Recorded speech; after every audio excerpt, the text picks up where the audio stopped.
No, well, there's a slight delay, but I got you. About like YouTube. I'm still waiting for it to show up on YouTube. I don't see it yet. Oh, I just got a note saying that Ellis Goodson is live. There we go. There we are. I see you. So my wife is in Louisville, Kentucky. There we go. Yeah, she asked me if I wanted to go. I mean, a while back, not just today. And so I had to drop. I dropped her off at the airport at 4:15 this morning, if you can believe that. Oklahoma. I don't know if you're getting feedback. I don't know if. Are you okay? Does it sound all right to you? Sounds good to me. Okay, I'm good. I was putting my iPad up so I can see. That's what I'm looking at. It's down there. Okay. Okay. Well, your iPad, it might be if you're on YouTube to watch it with that. Is that what you're doing? Yeah, but it's delayed. I'm just looking to see if anybody says anything, chats or whatever. Okay. Well, cool. 4 a.m. At the Will Rogers Airport. Yeah. And so then Michelle travels a lot because she's on the board of Illuminating Engineers, and they have quarterly meetings. And so she travels a lot. So I end up taking her to the airport quite a bit, and it's usually early. And so then it's like, well, what do I do? Because the airport is about halfway to my work. Yeah. And I considered going to, last time I went to work and I stopped and got breakfast, and then I sat in the parking lot for like an hour and a half. And today I thought, well, that's dumb. I'm not doing that. So I'm always nervous that I'll go home and fall asleep and just not go to work, which might have been okay today. But so I came home and I watched the last episode of season 2 of Stranger Things. Oh man, season 2 though. Okay, so you. Well, I gotta watch season 2 before I can do season 3. Yeah. All right. But anyway, so I came home and I watched that, and I was home about long enough to have a little breakfast and watch that, and then I went to work, and I was at work for about 2 hours, well, about 3 hours, about 10 o'clock. We have break, and I was walking around the parking lot, and with a coworker, excuse me, and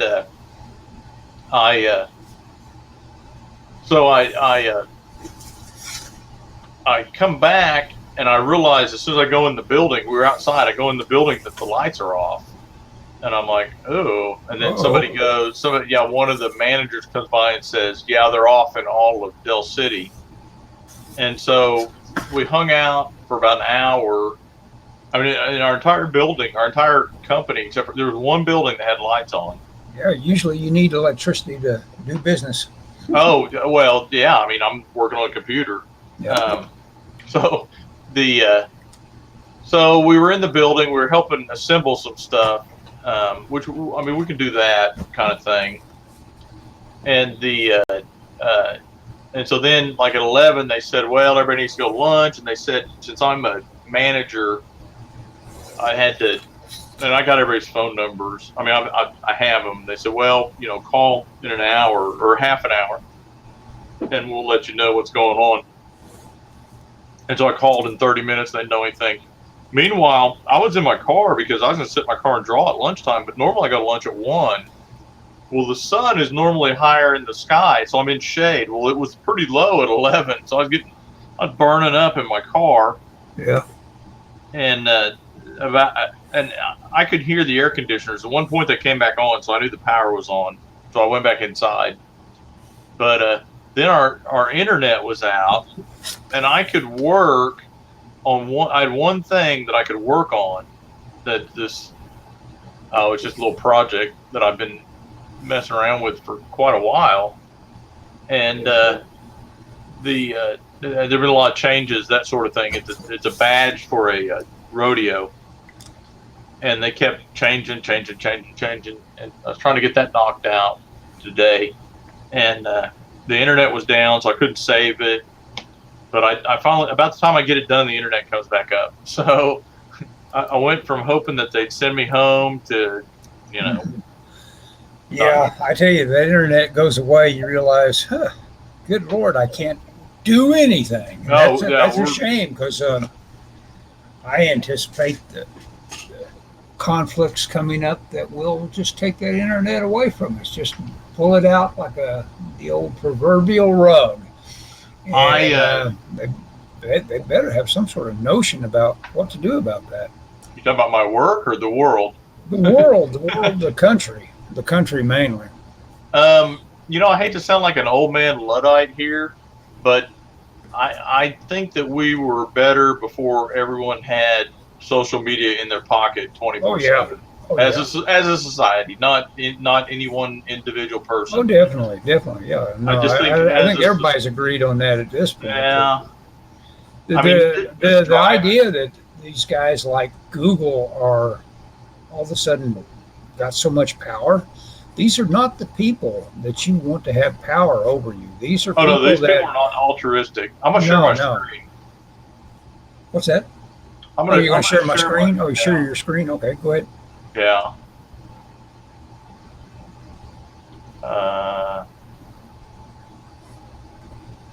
No,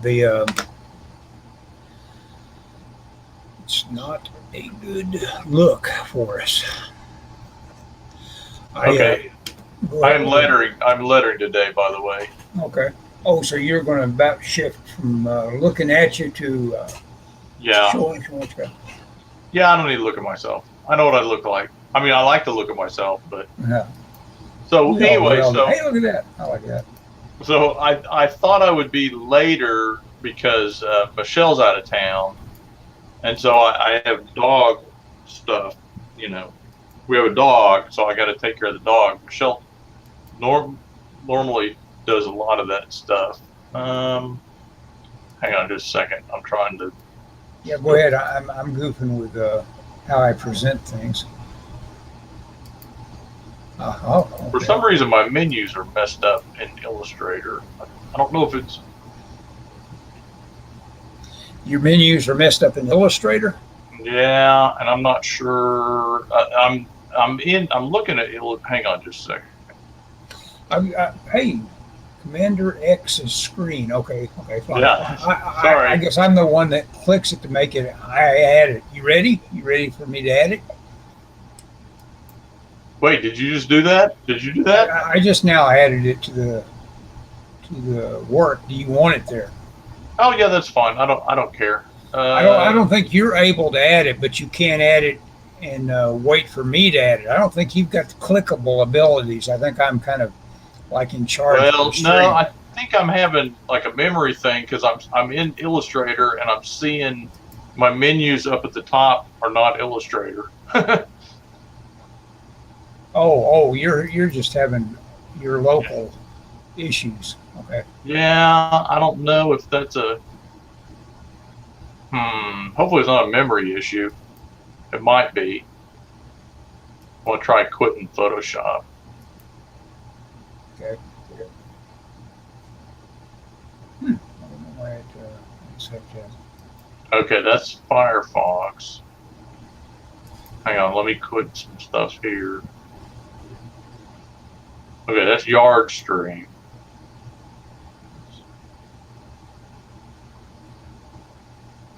Okay, okay, let's see what that does.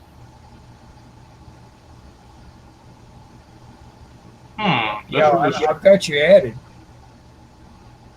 No, I mean it's like I can't. Well, I think it's a memory issue because I see no.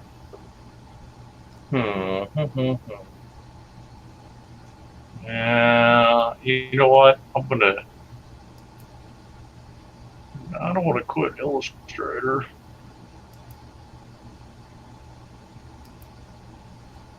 Well, this is funny because I'm watching you work it out. Can you see my screen still? Yeah, I can see it. In fact, it's on the stream. I've added it.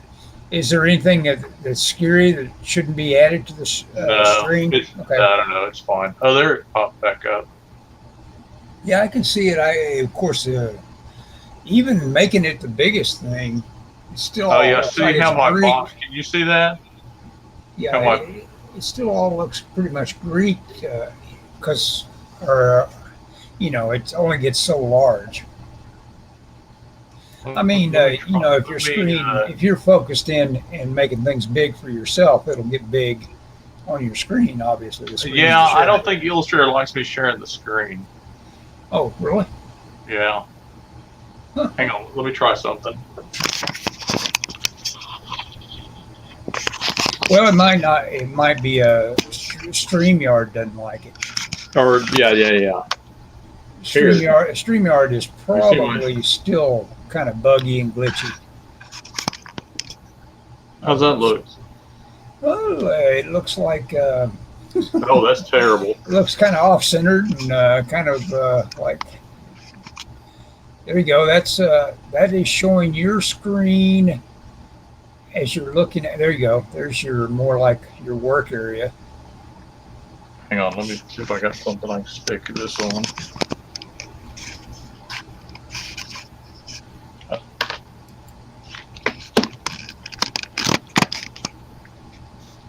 Making some cool sound.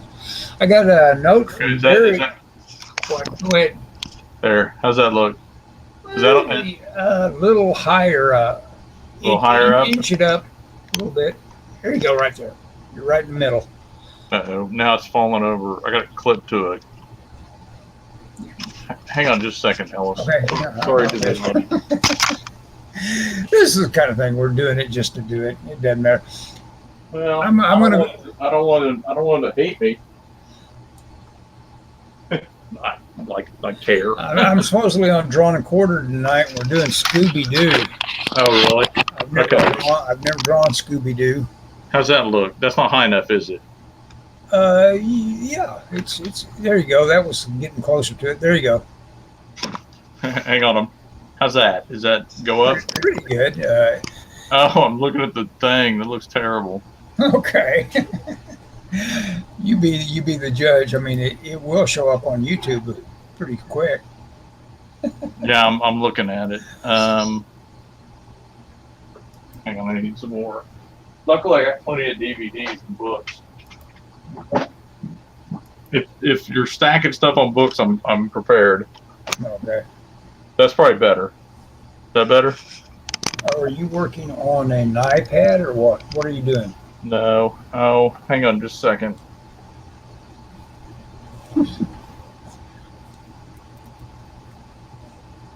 Hello?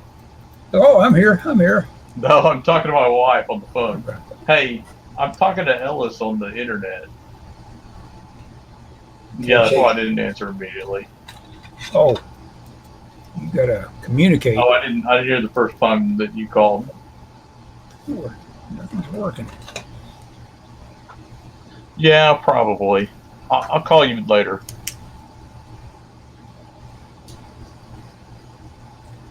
It's 8:30 there? Okay. Okay. Sounds good. Okay. Love you. Bye. She went east. Yeah, that was her I was telling that I love, not you, Ellis. Yeah. Just in case you were wondering. I got you. Okay. Yeah, she went to Louisville, Kentucky. Louisville, Kentucky. Yeah, she asked me if I wanted to go. I generally don't go on those trips with her just because she goes quarterly. I would burn through all my vacation. I got crap I need to do. It's just too much. But I mean, for her, it's a good deal, and they pay for a lot of her stuff and that sort of thing. But I would not, I don't know. I mean, I always regret it when she leaves, and I'm like, I wish I could have went. Well, I mean, having your own job is always a big factor, whether or not you take off and go on a trip. Yeah, I mean, I probably could have taken off, but like I said, today was so incredibly productive that there's no way I could have missed. Yeah. That'll course, that was going to happen. That. Well, yeah, you never know. Something like that's going to happen while you're debating whether or not you should have gone. Then you have a work day where you are barely even there. Well, I mean, luckily, and I got a lot done, but I mean, we're just, this is supposed to be our slow time. We're real busy, and it's crazy. And I keep thinking, holy cow, something's going to happen, and there's going to be an issue, some sort. I'm going to screw something up. I mean, just because we're so busy, and everything seems to be cool. Everybody's happy with me, so Well, they things have a way of, like, at least as bad as they get, they always have to kind of stop getting bad a little bit. Well, they have to level out. Well, and don't get me wrong. I mean, I'm not complaining. I like my job a lot. Yeah. But I mean, it is very chaotic, and I told somebody, yeah, this is probably gonna kill me. But hey, whatever. I did it the other day. I was looking at a one of those inflation calculators. Uh-huh. And I just for grins, I went and said what I currently made and what I made, like 10 years ago and 20 years ago, and I realized, like, the most money calculated for inflation, like the most money I ever made there was like 15 or 20 years ago. It's like, yeah, calculated for inflation. You bet. Yeah. We were all better off years ago. Yeah. How does that happen? Well, it happens because the priorities get flipped, and instead of being a country about its citizens, we become a country about our civil servants. And when that happens, it's like, okay, we're mainly servicing that ethic of making sure the civil servants get their pensions. And so that the taxes go up, and that property rates are, Yeah. Well, and I mean, I'm saying that I don't know all the factors. You're on that. You're on Medicaid, so. Yeah, exactly. I am on Medicare. Yep. Oh, haven't dipped into it yet, but I pay for it. Oh yeah, well, to the extent that it takes money from my free money that arrives every month. It's not exactly free. I mean, it isn't. You did put into it. I mean, yeah. And it may just go away for a whole. As a matter of fact, I can see where some very young people right now would just start demanding that it go away, because after all, the quicker they call it officially dead, the quicker they aren't penalized by it, putting it in and affecting their wages. But it won't happen as much because of that stability that the government needs. Well, I mean, I think what's kind of screwed us all, or maybe not us all, but our society as a whole is dead, Yeah, oh yeah. And I mean, say what you will, the debt has to be serviced. Yeah. And part of that debt. It's very wasteful to have to be paying that much interest on stuff. Well, and part of that debt, it's like a lot of cities now that they gave away very exorbitant pensions, and then it's like, oh crap, we got to pay these people for 20, 30 years. Yeah. But anyway, so what are you working on? Hey, a Western. Yeah, you can. Yeah, well, if it reads, huh? All right. Well, there's no mistaking that hat. Yeah. I'm just doodling. I may take a quick break and run into the living room and grab what I actually am working on, bring it in here in a second. I went to see. No, Barry wrote me a note and said this thing that I guess he went to see called "A Sound in the Canyon" or "A Song in the Canyon," and it's playing at this theater. And apparently, it's been around since 1924, right next to Cattleman's Restaurant, Stockyards. Yeah. And so I'm going to go see it. It's all these guys talking about the era when the Beach Boys put out Pet Sounds. Oh yeah.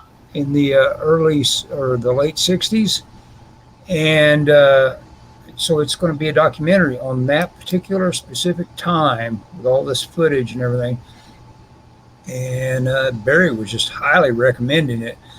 And since it's a theater that I've never been to, like I told Barry, I should have gone to every theater in this town at one time. But they apparently kind of went out of business showing movies in the early 60s. And like I wrote Barry, I was just an age that was just a little too young to leave in the theater all day long, even though within a couple of years, I would be being left in theaters all day long. Well, so, if you were my kid, I'd have left you in the theater all day long, Ellis. yeah. Mom got to have that advantage. There's just no way you would just take a kid and dump him in the theaters that I was dumped in growing up. Nowadays. You never know. If I had a kid, I might dump him in the theater. Be good for him. Yeah, Letterman had a early skit like that was supposedly involved his child that he didn't actually have. It was just one of those. Oh yeah. And he just turned the kid loose. It was supposedly a rite of passage that he had to go through, and he turned him loose in the middle of Manhattan. It was a pretty funny skit. Showed him running around in terror. It is kind of funny. When my wife and I go to Manhattan, I see very young kids riding around on the subway, and I think, man, if I had grown up in Manhattan, I'd have been right there, man. I'd have been all over that. Yeah, it would be. Yeah, that might be one thing I would do with a time machine. Would be check out that New York scene in the early '60s, just in terms of like, just how well, for one thing, how much more affordable it was. And then buy some buildings. Yeah, Buy some real estate while you're there. Yeah, oh yeah. Yeah, I think next year we're going to New York in October, and then Michelle has a trip up there because the headquarters, this group that she's at, the headquarters are in New York, and so we're going to go up there in, I think she said in January. I am going on that trip. So last year we went in October and December. Expense paid. Yeah, you bet. Well, it's not quite that good, but they have to pay. Her hotel and airfare's paid for. She's covered. Yeah. She's covered. Yeah, I'm staying in her hotel room, so that works. But Mm-hmm. There was something I was going to ask you. I can't remember what though. This is as close to Kung Jun Gi as I get. Is just like doodling like this. Oh yeah, I saw that his publisher or whatever. It's Kim Jung Gi. Okay, Kim Jung Gi. I saw that his publisher is now doing art lessons. Oh, really? Yeah, that's kind of interesting, but again, I don't know that what he's got can be taught. No, he's a guy that picks up on how things are built, and his draftsmanship. That's the thing. You really have to pay attention to what you're up to when you try to lay down the sort of draftsmanship we're talking about with it. And draftsmanship, in case anybody wants another term for it, is just showing volumes with line. In perspective. Yeah, right. And that ability to use line to depict volumes is draftsmanship and the choice. In other words, I've made a big scrawl here to do my job of showing the draftsmanship and the volumes that I'm talking about, and also where your lights go. What's your lights? What's your darks? And so this might get the ability to make this sort of thing in neat decisions to where all of my draw through that's left behind, all the chicken scratches of everything I've done here to do my deal, that's not necessarily good draftsmanship. What else was I going to tell you? Oh, I am working hard at doing some layouts. Oh, these things. Here's the deal. I was thinking about giving you one of them. I noticed this thing here. This is used to be a clipboard. Oh, yeah. Now you just have to. That's what I did here to inspire me, was to just trace around it, make the little tick marks for it all around, and I know that right now is an 11 by 17. If I blew it up to 11 by 17 and light tabled it, now my inks would have a chance of getting neatened up, because I know that it definitely fit just perfectly, And I like this. I'm letting this be a rule for myself. I like, because this divides things into thirds without me thinking about it, in half or thirds, gives me a grid to think about. And I think Kirby let this exact grid guide him all the way through his career. Because when you look at it, Kirby's always going all the way across in the middle, divide down the middle, and for the other 4 panels that are left, or going into a 9 panel grid, which is looks kind of cool. Takes that's a lot of his fight scenes are done that way. It's a quick way to turn, and we talk about how you turn your brain off to some extent and just let it flow. That's how you do it. Just not be distracted by stuff like where would my layout best look this way. Instead, have the layout kind of be more like a limitation, and one of those artificial limitations you put on yourself. Sometimes those are good. You're trying to think and write, aren't you? When you letter, you're probably halfway writing, aren't you? Here's the problem that I face with the lettering. What makes it difficult for me is I've got to just fit everything, and I'm trying to make sure that it's a design thing, I didn't figure out where the balloons need to go beforehand, and I probably should have. Yeah, that's one of those things that the EC guys, they really got pushed around, because those were kind of wordy stories, but they always did the lettering first, and then they came along and crammed in. Sometimes the guy just had one floating ahead. But it was done by Wally Wood or somebody like that. You'd go, oh, okay, it's still pretty good artwork, even though there was nothing left for the artists fairly often in some of those EC stories, because the lettering ruled on all those. Yeah, I'm just trying to get it to where it looks good, and. That takes a lot. That isn't something that I naturally. No. And I'm trying to think about the flow of the and where the balloons are going to be. And doing it in post is tougher, because now you've got to say, okay, you've got to kill your darlings. You've got all this stuff you drew. Now you've got to crop it. You may be. Oh yeah. Well, I knew when I set this up that I would have to do that, so I'm not too worried about that. But Hey, I'm going to go grab some coffee and my other page from in the living room and bring it in here and work on it a bit, and my script, and we'll talk some more here in just a second. Okay, sounds good.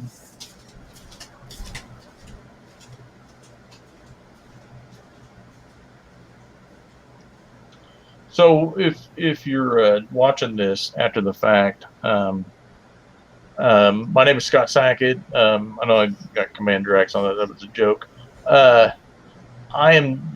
I'm currently lettering issue 2 of a book called Heaven's Rejects that I drew with a guy named Greg Wright.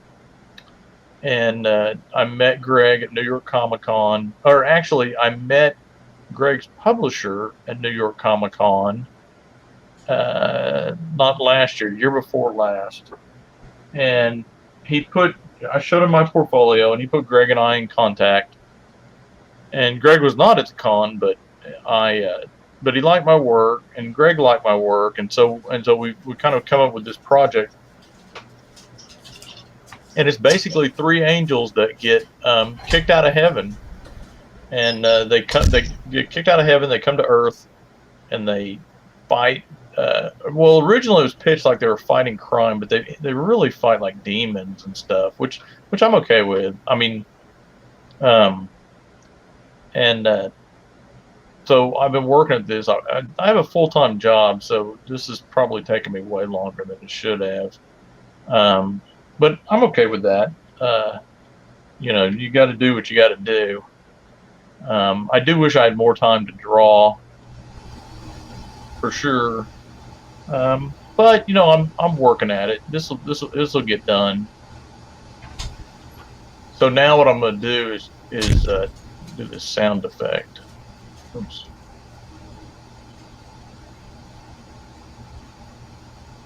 So my day job, I work in Adobe Illustrator. So lettering, even though I'm not a letterer, and I would never consider myself a letterer, lettering is something that I find fairly easy. Now my problem is, as I'm showing right now, is that I tend to noodle with it too much. I should probably just put something up here and be done with it. But I want it to look pretty cool. And so I'm going to try and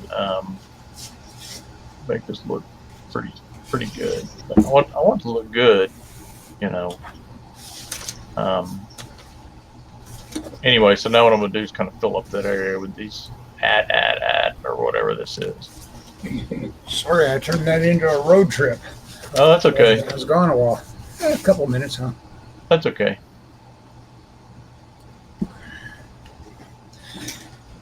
Look at that. Or you're an illustrator, though. You can do some kind of groovy stuff with your letter. Oh yeah, that's the thing. I tried to get Ellis to letter this. By the way, if you're watching this, tried to get Ellis to letter. I was going to pay him money to letter this, and he said, "I'm going to do it in Photoshop." And I said, "No, I don't think so." Well, I think one thing you tried me on the idea of color, and I told you. Oh yeah, then he said he's colorblind. I'm colorblind. I said, "No, thanks. Sorry, Ellis." I could color it. I mean, I'm not going to limit myself and tell you I couldn't color it. I'm going to limit you. Yeah, thanks. I'd like to. I mean, I know you're working on painting. I'd like to have you paint something for it, actually. Well, I can paint you something for it. I wonder. I don't have a cover. You'd want to do. I understand the idea of like you could get a celebrity cover, which is a good marketing idea, but I think a guy, if he's got a book that's, it'd be a very good idea actually for your book to have a celebrity cover. Yeah. It'd be worth your while. I mean, that is kind of a tradition of comic books. I remember it well. It's like, my God, this doesn't look like the cover. Hey, Michael Golden did this. Yeah. Oh, wait a minute. No, he didn't. No, that's the standard disappointment. Yeah. Yeah. I've thought, it's crazy. All the people I've met over the years, the problem is, over the years, I've met tons of people, working their way up in the industry. And and I could probably lean on one, but the problem is they charge me so much now. You know. Uh-huh. I mean, I think even my friends would be like, "Well, you know, I'll do it if you give me $10,000." What? What? No, I mean, no. I mean, covers don't go for anything like that. I mean, well, that's what they charge me, I think. You know. What is going rate for a cover for Marvel comics? I mean, for like a Marvel or DC book, I think it might be a couple $1,000 top rate. Yeah. You know, I would think you'd probably easily scanning around find that for like about $500. Someone happy to do it for you. Well, and you know, I kind of like the idea of doing it myself, but you know, when the I wasn't going to let her to the second issue, and the writer asked me if I would because he said I want to be consistent, and I really didn't want to because I was like, to me this, I mean, I don't hate this. Actually, I think if I did this all day, I think I'd kind of enjoy it. It's very, you know, kind of zen or whatever. Oh yeah, and it's not that much different from what I do at my day job. I mean, you know, let's face it. If you had a system the same as you do for your work, where it's like you start and you stop, that's all Doug is. You want to know why Doug has done 18 graphic novels? It's because he has treated that process just like, you know, just like work. He just sets aside something and does X amount per day. Yeah, that's the way to do it. Yeah. Even though I guess he's just lately got himself under some mad pressures that are self-created, but that was kind of inevitable. Well, I mean, what's he making? $750,000 off this? Yeah, well, you know, naturally.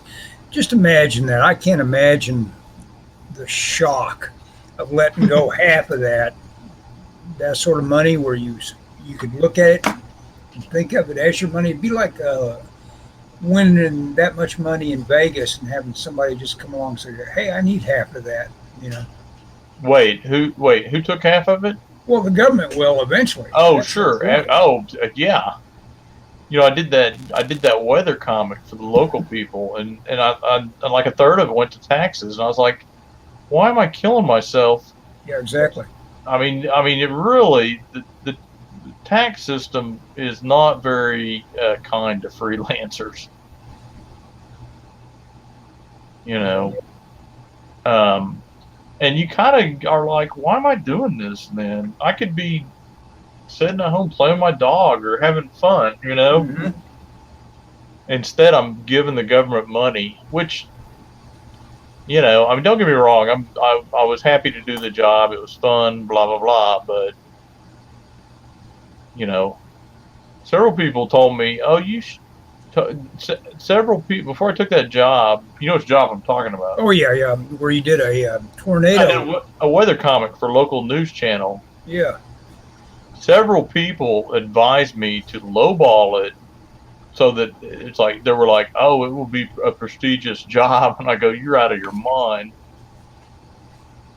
I think you were so smart. You got a really good rate for something that, you know, is. Oh, and yeah, and they didn't really know. And they didn't kick about it. Yeah, they didn't care. Oh, when I got done, they said, "Well, how much was that?" And here's the thing: I did the whole thing on like a handshake deal. Yeah, I had no contract or nothing. I worked forever on that. And at the end, they were like, "Well, how much do we owe you?" Well, they go. The marketing people go, "Okay, just so that we remember." You know, we need to send us a bill, but how much money were you talking about again? Mm-hmm. And so I told them, and they go, oh, okay. And they didn't bat an eye, and it was like an astronomical, in my opinion, it was an astronomical amount of money. Now, it wasn't $750,000, but when I got to talking to them, and they paid me for all my revisions too. I priced it not expecting to get paid for revisions. but they paid me for some revisions that really were their fault. Like they changed their news copter, and so I had to redraw it. Oh man, midstream, and or after the fact, right after the fact, and I was joking with it because they couldn't have. It was so new they didn't have any good publicity photos of it, and I said, "Well, just swing it by my house, and I'll take pictures of it, tomorrow morning or whatever." And they said to fly the news copter, it cost more than they paid me for that, and for one time, it cost more than they paid me for that entire comic. All that kerosene. I was like, oh my gosh, I did not charge you enough money. Oh yeah, their budget. Of course, at the same time, all these media, their burn rate. That's what causes their doors to close. Is like, and what gets people laid off is just how much it costs to stay in business. You'd think we'd have some more conservative news people. when you realize how many outfits are being shuttered because of just bottom line. Yeah,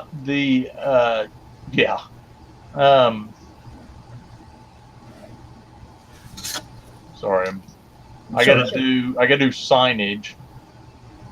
Oops. Which I'm not crazy about, but I'm doing panels, so the I'm using the same part of my brain, maybe. I think a lot of the news companies operate as like a loss leader for some of the channels and stuff. A loss leader? Yeah, they don't care if they make money off of it. Oh yeah, no. That's a traditional thing about news, and that's where they get that attitude from. Is that they never pay attention to their bottom line. They expect to be the funding to come in because of their importance, allegedly, to the to how we work as a country. Yeah, we cannot exist without them, Ellis. Yeah. At all. I can't imagine. Yeah, it'd be glorious. Well, I was hating on social media earlier, and I'm not an anti-social media guy. Mm-hmm. I'm on all this stuff. I just feel people are obsessed with their cell phones. That's what, and it comes from social media, and it comes from the idea of they have to always be in contact with other people. And I think that people, you can't drive around without people running over you. Oh, yeah. And that's frustrating when you're trying to get home and you're stuck behind a slow person. You pass them and they're, talking on their phone or taking selfies or looking at their phone, Mm-hmm. And I'm convinced even just talking on the phone, even hands-free, is probably more distraction than you need in a car. I don't know how people don't wreck every time they even try to do anything that involves thumbing a text into place. Oh yeah, my phone has my car has a Bluetooth, so I can talk over the radio. And I'll use it occasionally, but I don't talk. Even that, I don't talk on very much. I just think it's hard to. You can't concentrate. Mm. I'll use it like I'll call Michelle when I'm going to go pick her up. And I'll tell her, well, I'm coming up, Robinson or whatever. So she knows to meet me out in front of her office. But yeah, for the most part, I don't talk. I will occasionally, but I never. Even at lights, and that drives me crazy. You're at a light, and you miss the light because the guy's checking his whatever. Yes. Oh man.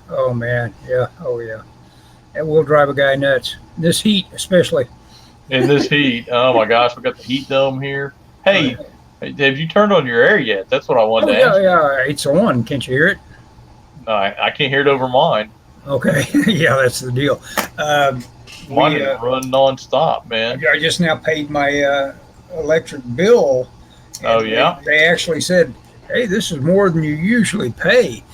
Because I went halfway through July without turning the air conditioner on. And, I'm just that stingy with things.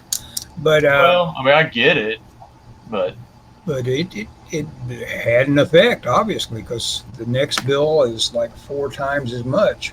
Yeah. It went from $49 to $129.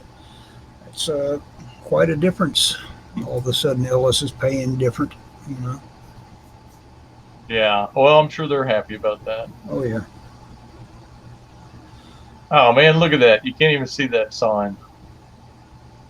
Let's see. So, in terms of like having it show up above balloons. I want to see some of it. There we go. Okay, let me see. I think, okay, let's save this. I have a whole process for this thing.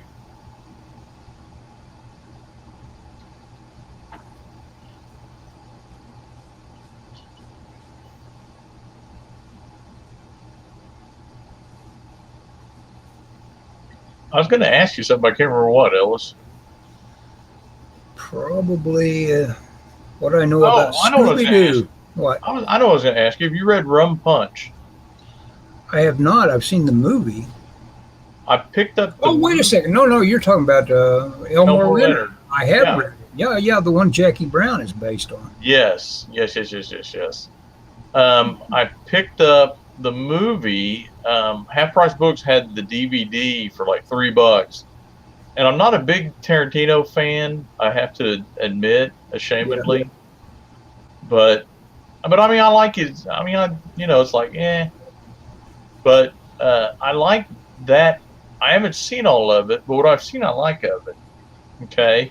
Yeah. No, that is the that's the only time he ever went to a hero of his and just did is it his first one that he's actually just adapting somebody else's writing? Yeah. I think so. Yeah, the first and only. Yeah. But anyway, so I saw the movie. I picked up the movie real cheap on the clearance at Half Price Books, and I thought, I wonder. And I had seen that it was based off an Elmore Leonard book, and I thought I ought to read the book. And so I checked it out of the library. I went and got it on the way home. Yeah, I need to go back on a binge on Elmore Leonard, even though, I've read a lot of it. Most of it, in terms of like maybe not all the westerns, but I've read. And of course, you gave me that big, huge book that should cover all his westerns. I think that's every western he's done, isn't it? Yeah, maybe short story wise. Yeah, I was gonna say it doesn't have his novels in it. I don't think it does it? No, I don't think so. I doubt if it would have like 310 to Yuma. 310 to Yuma, Joe Kidd, Tell Him Valdez is Coming. He was quite a western writer, and my favorite, Hombre, which I'm not quite sure that was a book first. I think that may have just led with the screenplay. Oh yeah. But that Hombre, gosh, what great storytelling. The bad thing about lettering, Ellis, is I go back and I look at this stuff and it's like, I'm the kind of person, when I finish something, I want to be gone out of my brain. Yeah. Well, and that's we've got too much in common with each other there, because a guy needs to have that perfectionist mode where you aren't willing to let it go until you reach a certain thing with it, and I don't think either of us has that. Oh, dude, I'd never get anything done. Yeah, exactly. I just don't like going back and looking at my old work. All I see are what I should have fixed. Yeah, exactly. No. Flaws are there. Hey, page 10 is done. Anyway, hey, dude, I kind of need to go. Yeah, it's late. Anyway, we've done an hour's worth of it. I'm going to stop it, and thanks for being on again. We're just doing this as a habit in the system. Oh, I know. I know, but I enjoy talking with you. Yeah. And I watched the other night when you were talking with Doug. Yeah. Oh yeah, you caught that, didn't you? Yeah, I caught a little bit of that. I need to watch Drawn and Quartered. Whose YouTube is Drawn and Quartered on? That's on Mike Miller's. It's called Blacklist Universe. That'll be on tonight. Yeah. If I watch it, will I be banned from everything? I'll be blackballed. Oh well. I guess that's where he got the name, is that he felt like at some point he was added to a blacklist. I don't know. Blacklist Universe. I don't know. I've never asked him for the origins of that name. Yeah. Okay. I need to go. I need to call Michelle. Okay. I'll talk to you later, man. Take it easy. You too. Bye. In broadcast. Okay.